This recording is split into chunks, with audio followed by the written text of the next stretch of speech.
La situation devient difficile pour tous ceux qui font ApolloBot actuellement. Je ne suis pas en train de dire que c'est fini, c'est la fin du monde, non. Si le marché continue à être haussier comme c'est actuellement, sans retracement, ce sera vraiment difficile pour tous les utilisateurs d'ApolloBot, surtout ceux qui utilisent la stratégie AIH DCA. Dans cette vidéo, je vais essayer de vous résumer la stratégie, comment la stratégie d'ApolloBot fonctionne et vous expliquer pour un premier temps le pourquoi vous êtes dans cette situation, le pourquoi vous avez un gros PNL et votre marge ne fait que diminuer. Après avoir expliqué cela, je dois vous dire ce que je vous conseillerais de faire. Et après, je vais émettre plusieurs hypothèses et puis vous pourrez choisir ce qui vous convient le mieux. Il faut comprendre que j'avais 4000 $ dans mon compte Binance. Donc, tu n'es pas le seul à avoir ce problème. Moi aussi, j'ai le même problème que tu as. Si je viens ici, je regarde mon solde sur marge. Vous allez voir ici, 2092 $. Ici, qu'est-ce qui se passe? Vous allez vous rendre compte que mon PNL ici est à presque 3000 $. Ici, mon solde de portefeuille futur est à 5000 $. Bon, au début, j'avais 5000 $ dans mon compte. Après, j'ai retiré 1000 $. Il restait 4000. Donc, actuellement, vous allez vous rendre compte que oui, j'ai eu presque 1000 $ de bénéfices. Mais tout ça est entré dans le PNL. Et puis, je suis même en perte de 2000 $ sur mon solde de marge. Bon, je vais négliger les 92 $ ici. Alors, qu'est-ce qui se passe concrètement? Je vais aller sur ApolloBot pour vous expliquer quelque chose. Et regardez cette vidéo jusqu'à la fin. Surtout partagez à tous ceux qui font ApolloBot. Je vais venir sur ApolloBot et puis vous allez voir un peu comment ça fonctionne. Si je prends l'exemple d'Ethereum que voici, je vais cliquer sur Ethereum, vous allez voir. Ici, je me rends compte que j'ai gagné 20 $ avec Ethereum et je suis en train de perdre 64 $. Alors pourquoi, étant donné que le robot ferme également les positions en perte pour protéger le capital, qu'est-ce qui se passe? Qu'est-ce qui se passe que le robot n'arrive pas à gérer ce moment? Si vous vous rappelez bien, j'avais expliqué ceci. Lorsque j'entre ici sur modifier pour les paramétrages, vous comprenez que le montant de profit c'est combien? C'est 10 $. Donc ça veut dire que tant que le robot n'a pas réalisé les profits de 10 $, il ne peut pas fermer la position. Et si vous vous rappelez bien, j'avais dit sur cette chaîne que pour moi, c'était l'une des meilleures stratégies pour un bot de trading. Et je ne suis pas en train de dire le contraire aujourd'hui, car c'est une bonne stratégie. Le problème, c'est à quel niveau actuellement. Voici le véritable problème à laquelle nous sommes confrontés. Le problème, c'est que si, par exemple, Ethereum, je vais venir ici matérialiser, si Ethereum, si le marché était en train d'être haussier, parce que certains sont en train de dire que c'est le bull run, le bot ne peut pas supporter et tout. Non, il faut comprendre que le marché se comporte bizarrement actuellement. Regardez comment le marché est en train de se comporter. Je vais quitter sur ApolloBot, je vais aller sur Binance, vous pouvez vous essayer un peu de voir ce qui se passe. Si je passe sur accueil, je vais taper ici, par exemple BTC, que voici. Quand je clique sur BTC, je clique ici sur jour. Regardez ce que le marché est en train de faire. Ici, je suis en vue jour. Regardez ce que le Bitcoin est en train de nous faire. Regardez. Le Bitcoin qui d'ici, il commence à monter. Pas de retracement. Il monte, pas de retracement. Il monte, pas de retracement. Il monte, pas de retracement. Et le problème n'est même pas dû seulement au retracement. Le problème, c'est que il faut que la montée soit... La montée ne doit pas être comme ça, là. Comme une ligne droite. Non. La montée ne doit pas être comme ça. Quand il monte comme ça, là, ça fait que vous ne générez pas assez de bénéfices. Vous ne pouvez pas générer des bénéfices lorsque le marché est haussier dans ce sens. Non. Mais par contre, si le marché faisait ceci, attendez, je vous matérialise. Si le marché faisait par contre ceci, il montait, il faisait un peu quelques... Il oscillait un peu comme ça. Après, il montait, il oscillait, il montait, il oscillait, il montait, il oscillait. Ça va faire que les phases d'oscillation, vous allez prendre assez de profit. Et même si après il fait peut-être 10% ou 20%, après quand il va osciller, ça veut dire qu'il va un peu descendre, il va monter, il va descendre, il va monter, il va descendre, il va monter, il va descendre, après il va monter. Ça va faire que vous allez générer les bénéfices dans cette phase. Voilà comment le marché normalement devrait se comporter. Donc le problème ici, c'est que ce n'est même pas seulement le retracement. Parce que si je viens ici, je prends par exemple Ethereum. Je prends par exemple Ethereum. Ethereum est en train de J'ai gagné combien avec Ethereum? J'ai gagné 20 $ avec Ethereum. Je suis en train de perdre 65 $. Alors, ce qu'il faut comprendre, c'est que Ethereum peut ne même pas chuter. Mais le fait que Ethereum, il range, ce petit range me génère des profits. Ce qui fait que, avec le temps, malgré que je suis en train de perdre les 65 $, il va me réaliser les bénéfices de peut-être... Comme ici c'est 20, vous allez voir, ça peut monter à... Attendez un peu. Voilà. Comme ici, vous voyez 20 là, ça peut monter à 40, 50, 60, à partir de 75. Lorsque j'aurai 75 ici, j'aurai déjà un profit de 10 $. Donc, le bot à ce moment pourra donc clôturer et puis me sortir ce profit. Donc, je n'aurai plus le PNL de 65 $. Ça sera en perte. Et puis, sur ces deux positions, je vais sortir avec un profit de 10 $. Voilà le problème. Donc, le problème ici n'est pas la stratégie. C'est vrai, c'est juste que la stratégie ne tient pas sur le marché actuel. Vous-même, vous savez, vous voyez comment le marché est en train de se comporter. C'est un robot qui pouvait bien tenir au bull run. Parce qu'il faut comprendre que dans les bull run, il y a des... Ce n'est pas parce que c'est le bull run. Le bull run ne commence pas aujourd'hui, ça finit dans une semaine ou 2 jours. C'est un truc où, pour qu'une crypto prenne par exemple 500% ou bien 1000%, il faut des mois, il faut parfois des années. Parfois ça fait 1 an, ça fait 5 mois, 6 mois. Et pendant ces 6 mois, il y a les phases où il y a des petites descentes, il y a des petites montées. Ethereum a pris 0 position en long. Si le marché chute, Ethereum va commencer encore à prendre les positions en long. Une position, 2 positions, 3 positions, 4 positions. Et quand il y aura encore une remontée, il va vendre ses positions. C'est ça qui donne des profits. Et c'est ces profits, malgré le fait que vous êtes en train de perdre en bas, qui fait que parfois les profits que vous prenez en haut dépassent les profits que vous êtes en train les pertes que vous êtes en train d'accumuler en bas. Et c'est lorsqu'on fait la somme, ça donne plus 10. Comme ma prise de bénéfice, c'est 10 avec et tout et tout. Je ne veux pas entrer dans les détails. Lorsque vous avez donc ce profit, le bot peut donc clôturer tout et entrer sur le marché. Et vous allez vous rendre compte que ce n'est pas tous les pairs qui sont en train de se comporter ainsi. Regardez un peu ici. Si je clique sur Doge, regardez. Doge seulement. Doge à lui seul est en train de me faire perdre 1000 $. Je parle de Doge seulement. Pourtant, si je regarde, peut-être, je prends peut-être une crypto. Regardez, ici, je suis plutôt en train de gagner. Ici, sur Mars. Je vais un peu cliquer sur ça, vous allez voir. Vous voyez, ici, sur Mars, je n'ai pas touché Mars. Ici, vous allez voir que je suis en train de gagner 8 $. Et ici, je suis en train de perdre moins 4 $. Ce qui fait que actuellement, je suis en train de gagner plus 4 $. Ce qui fait que quand ça va arriver à 10, le robot va sortir, va entrer. Donc, il faut comprendre que c'est certaines paires qui sont en train de se comporter bizarrement. Donc, voilà actuellement la situation. Voilà la situation qui se passe actuellement. Maintenant, qu'est-ce qu'il faut faire? Nous entrons dans la deuxième phase de la vidéo. Qu'est-ce qu'il faut faire? Qu'est-ce que je vous recommande de faire? Déjà, il faut comprendre que quand ça affiche des fonds insuffisants, là, ce n'est pas bon. Puisque les positions du haut ne peuvent plus être. Ça veut dire que si vous venez par exemple ici, là, vous allez voir que c'est 0. Je ne peux plus prendre une position.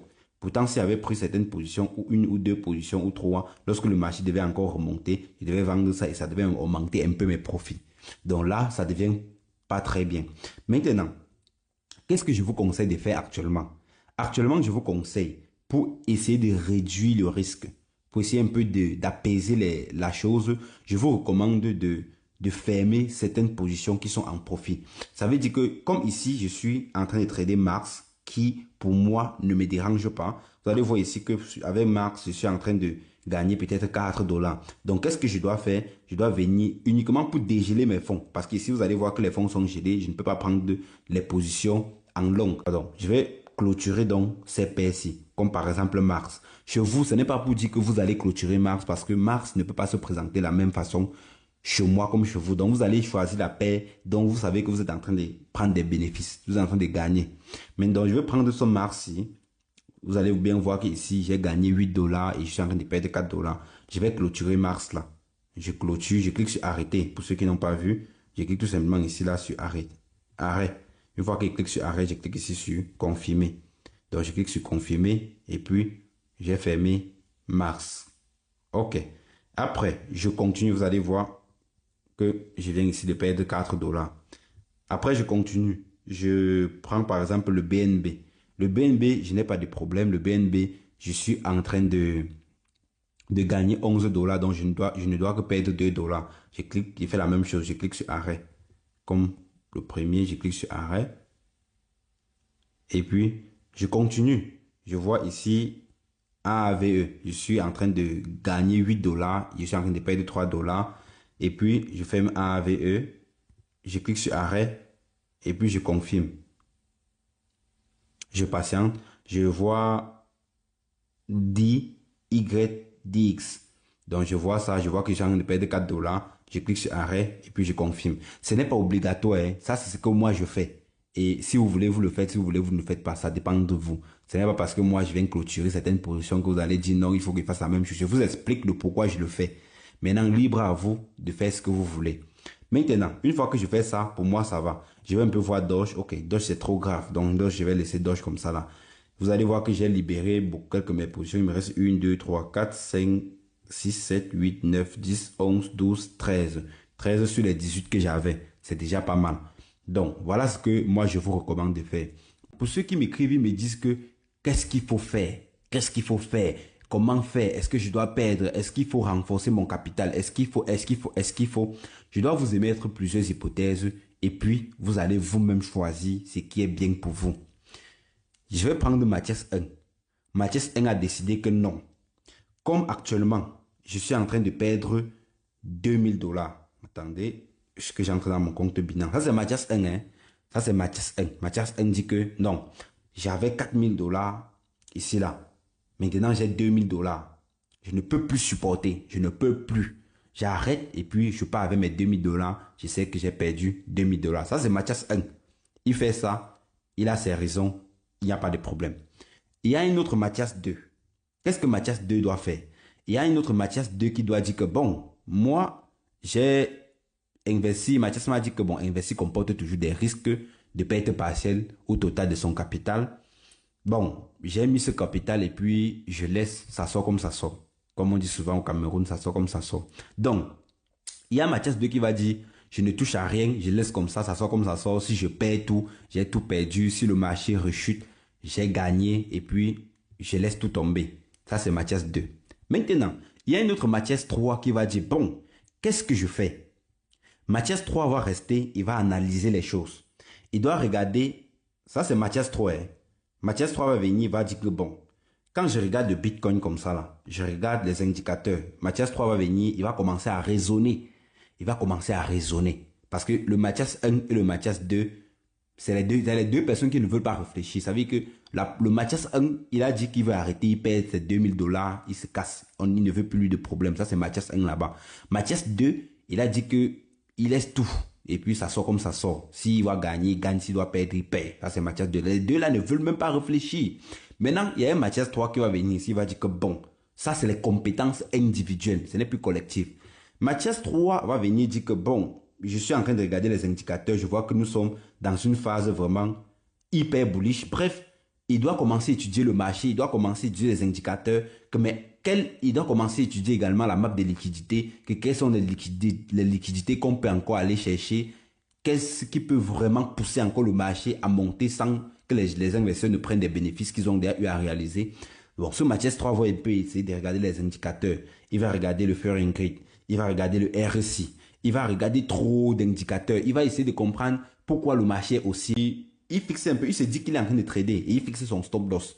Donc, Mathias 3, après toutes ces analyses, il se dit que non. Comme mon capital est en train de diminuer de 2000 $ et que j'ai étudié un peu le marché, j'ai vu un peu comment certaines choses se passent, je sais que ça sera difficile puisque il étudie, il dit que bon, si le Bitcoin arrive peut-être à 102 000, 105 000 $ sans retracement, sur le Fahrenheit, l'indicateur là, on sera déjà peut-être à une cupidité de 80, peut-être 98, ce qui n'est pas normal. Bref, ça c'est Mathias 3. Il raisonne, après il se fixe un stop loss dans sa tête. Il dit que bon, si mes 2000 $ si deviennent 1500 $, moi-même je ferme. Ça c'est mon barème que je me fixe après tout ce que j'ai eu à étudier. S'il dit ça, et puis le Bitcoin continue, 120 000 $, 130 000 $, il n'y a pas de retracement, qu'est-ce qu'il va faire? Mathias 3 doit être liquidé. Et puis Mathias 2, ou bien Mathias 1 qui avait dit que non, je ferme tout ça et puis je pars avec mon argent. C'est Mathias 1 qui doit avoir raison actuellement. Je ne sais pas, vous comprenez. Mathias 1 doit avoir raison au cas où si le Bitcoin continue, 105 000, 110 000, 115 000, sans retracement, sans oscillation, sans repos. Vous allez voir que Mathias 1, le fait qu'il avait dit que non, j'ai trop peur, je pars avec mon capital, c'est Mathias 1 à ce moment-là qui aura eu raison. Si maintenant, après le Bitcoin monte un peu et quelques 100 000 $, 102 000 $ et après ça retrace, vous allez voir que Mathias 1 aura tort puisqu'il sera quitté avec un manque de 2000 $ et si le Bitcoin retrace violemment, vous allez voir que le marché va chuter et puis Mathias 2 sera plutôt content. Il va dire que mon frère, je t'avais dit de laisser Apollobot fonctionner. Toi, tu as dit que tu as peur. Maintenant, tu vois, au lieu de 4 000 $ ici, avec les bénéfices que j'ai pris, je suis à 6 000 $. Ça, c'est ce que Mathias 2 doit dire à Mathias 1. Je ne sais pas si vous comprenez un peu la situation. Maintenant, il y aura une phase où il y aura celui-ci, la Mathias 3, lui, il a étudié un peu le marché, il a un peu essayé de voir comment certaines choses fonctionnent. Et puis, il s'est fixé un barème, il a dit que non, même si ça arrive même à moins de 1000 $, peut-être ça arrive peut-être à moins de 1000 $, s'il reste peut-être 1000 $ ici, là, avant que je clôture en perte, car je sais que ça peut aller. Et ça, c'est d'après les études qu'il lui a fait, d'après ses convictions. Vous allez voir que si lui, il a, par exemple, supposons ici, là, il reste, par exemple, 1000, peut-être 900. 900. Alors, qu'est-ce que Mathias 3 va faire? Mathias 3, étant donné que c'était un grand technicien du marché et tout, voilà ce qui peut se passer. Ce qui peut se passer, c'est que Mathias 3 avait toutes ses analyses techniques, il maîtrise le marché, il fait tout et tout. Mathias 3, dès qu'il va avoir 999 $, s'il respecte vraiment ce qu'il s'est dit à lui-même, vous allez voir que Mathias 3 va venir ici, il va fermer toutes ses positions en perte.